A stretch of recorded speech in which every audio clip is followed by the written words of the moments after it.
It's that time. We're about to kick off an episode of Consulting Unfiltered. We're here to share the real talk on career growth in finance and consulting. You want to be a CFO? You want to get to partner at a firm? Learn from true stories on how to achieve these goals. We will not hold back on anything. Get ready to laugh, learn, and level up your game. All right. Today, we're going to be talking about if it is possible to achieve unbiased consulting in a family business. Do family dynamics always influence outcomes? Today, we'll be exploring this intriguing debate. Welcome to Consulting Unfiltered, Adventures in Leadership. Family is always so fun, right? Family is always so fun. Today, we're going to be tackling a unique and very challenging aspect of consulting, especially for our customer base that we've worked with over the years and the growing SMB. We have a lot of family-run businesses that we work with. Family dynamics can be complex, but consultants can add immense value while maintaining professionalism and objectivity. So we're going to explore these intricacies with our guest, Alicia. Hey, Alicia. Hi. Thanks for joining me today. Tell me a little bit about your background. How long have you been with Fourlane, first of all? I've been with Fourlane, I guess, over 10 years. Time flies when you're having fun, right? We found Alicia when she was working for a customer, actually. So was in the private industry side, but she had a background in consulting before that. And I truthfully, when I met her, I said, what are you doing here? Why are you not doing consulting? Because you ask a lot of good questions. And so do you want to tell us a little bit about what you did before Fourlane? Yeah, absolutely. So I really, I guess, kind of got introduced, I would say, to QuickBooks because my dad had his own business. And so after school, just go over there, sit in the office and kind of help out during the summer, things like that. But then I just kind of enjoyed accounting. I thought, accounting was the right place for me. So I went and got my accounting degree and started working at a CPA firm to pay my way through college. And after that, I kind of started in manufacturing and started working at manufacturing and doing like labor, union wages and things like that, tracking fixed assets. It was so much fun, let me tell you. and then I got into a startup that it was probably like a 10, 15-year startup. And I enjoyed working for them because every day was different. The owner was amazing, but he was a salesman at heart. I ended up being the controller there over, 5, 6 years of being there. And he would come in and say, I sold something. And I was like, oh my gosh, how much did that cost us? He was so proud of himself. But then I ended up, working at the client that y'all found me at, was doing an assistant controller position, also manufacturing. And can't believe that I've been able to work from home for over 10 years. It's amazing. But I just really enjoy being able to do all the things, manufacturing and consulting and talking to people. It's been so much fun. So that's a little bit about me. Well, what's fascinating about that is, so you said you started out working with your dad's company. So, right, and we're talking about family-run businesses. And then also when you worked for that client of ours, it was actually a family-run business as well. And it was a business where the I don't even know what her title would have been, but she was the head of the accounting, even though she really wasn't the head of the accounting, but she got to declare things. And one of the things she declared was that Alicia asked probably too many questions, which is what you should be doing. And so the family dynamic got involved, which had them lead to letting Alicia go. And I literally, the day I showed up to that client, I was on site with them and they said, well, we let her go. And I knew what had happened. It was a family dynamic problem. But I did go not to the owner or the owner's, I think, was it his mom? No, it was just a family friend. Yeah. Oh, okay. That had been there for 50 years. Yeah. So I went to the general manager basically, and I said, hey, is it okay if I go reach out to Alicia? So I did it all above board, but funny how it's throughout the whole time it's been family run businesses. So first of all, I mean, we're going to be talking about nepotism today. So what does that term mean? Can you give me an examples of when you've run into this before? So funny thing too, the CPA firm that I worked at while I was going to college, that was family owned as well. Get away from it. It's just like, you literally can't get away from it. Over the years of consulting, right, we always assume that we know what the definition of things mean. And so I went and I was like, I'm going to make sure that I know exactly what the right definition of this is, especially if we're going to be talking about it. And it is what I thought it was, right? It's like just getting that spot, kind of that unfair use of power. And even like a friend's business, it doesn't necessarily just have to be family run business, but you're getting that position and it's just kind of being handed to you. And maybe you're promoted, right? Before someone else gets promoted. And so it happens. It happens all the time. Yeah. Yeah. It's I mean, some of our other podcasts, we talk about how to do networking and things like that. And it's amazing to me though, who matters. It matters big time, not burning bridges and stuff like that. So what unique challenges have you faced when working with clients that have family in the business? 10 plus years, I have really worked with a lot of different families, and I didn't realize, the dynamics that I've kind of navigated. One of the things that really, I think, stands out to me is you've got to listen to like both sides. You've got to be able to build the relationship with all the players and not just, the one that's in charge or maybe the person's name that's on the door, because they may not be the one that ultimately makes the decision. And so it is challenging, and you've got to listen to kind of everybody. I think one of the things that I've literally been on the phone with two family members arguing. And at first when I experienced it, it was like, do I stop them or do I keep listening? What is the right thing to do? And with that dynamic, you had to just let them talk it out.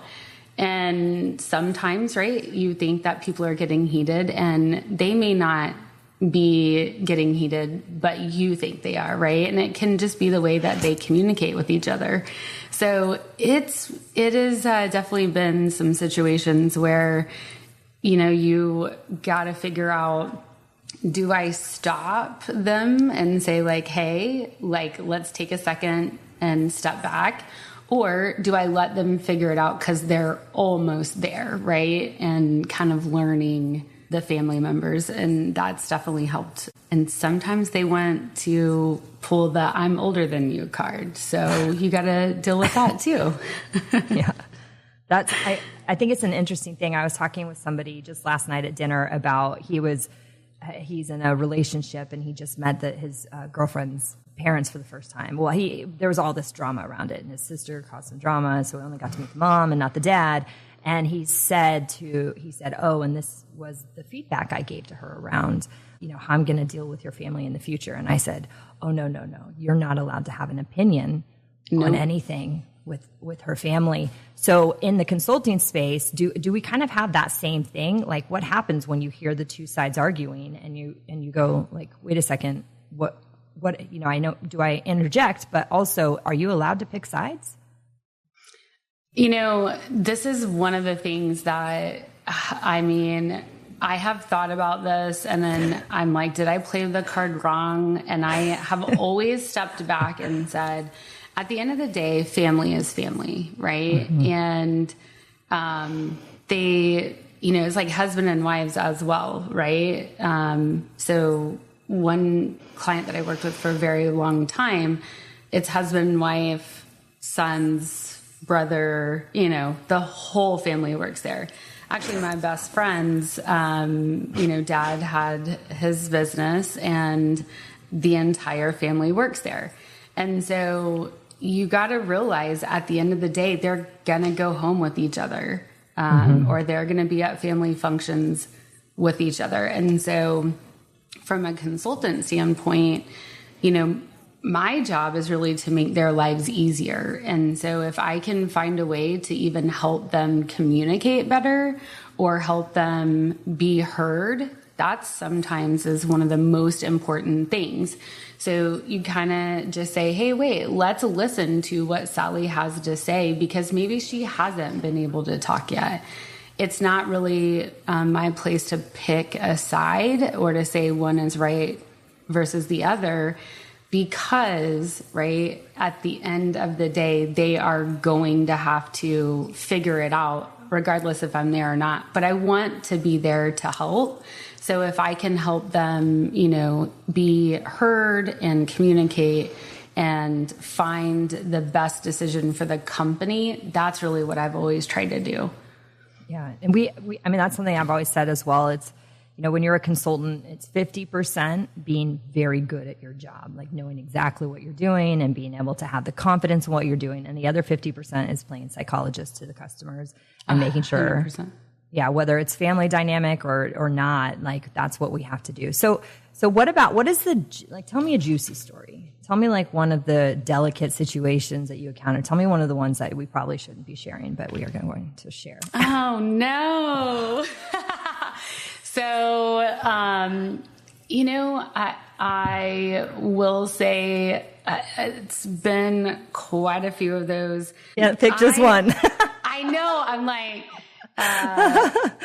there literally has been so many, but I will say, I've kind of sat at my son's baseball practice and sat and listened to 2 hours of a client just telling me about their entire family's fight that was going on and didn't have anything to do with the month-end close that I needed to finish or the reconciliation that I was trying to get done.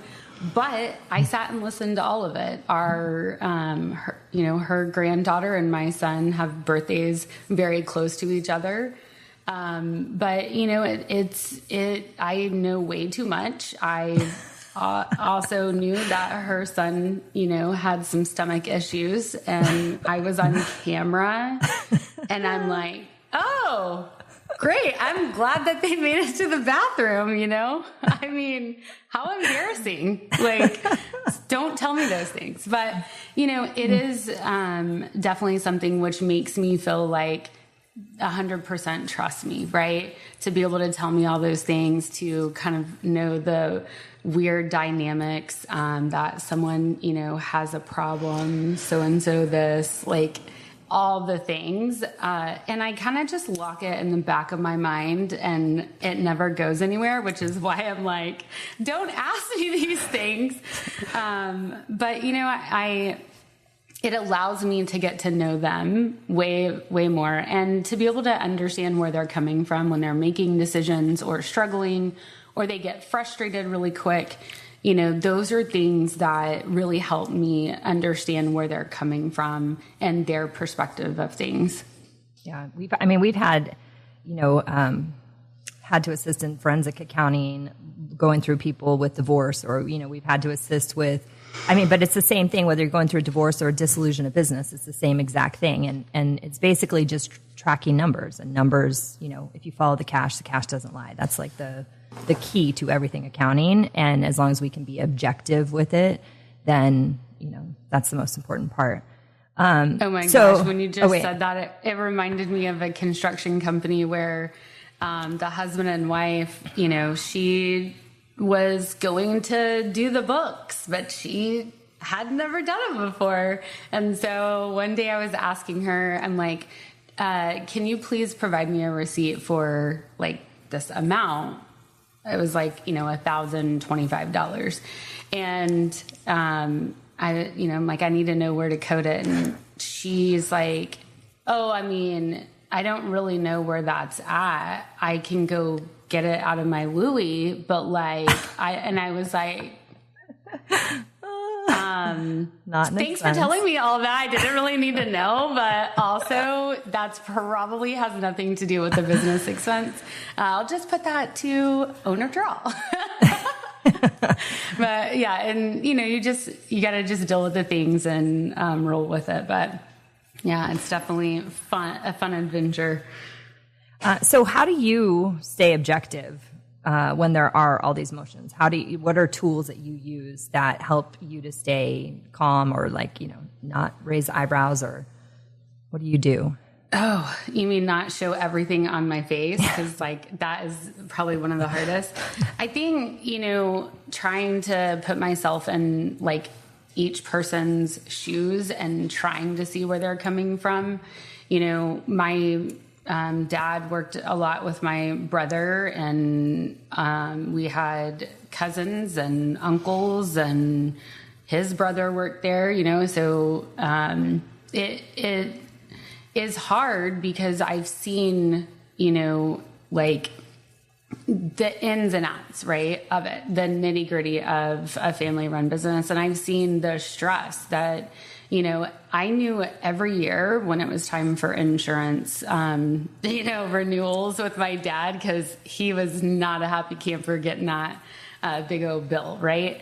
And so those are the things that, as you kind of try to listen. And I mean, there's been times where people get very emotional and they get really upset. They slam the door, they walk out, and it's like, okay, well, we're going to just give them 5 minutes and maybe let y'all regroup.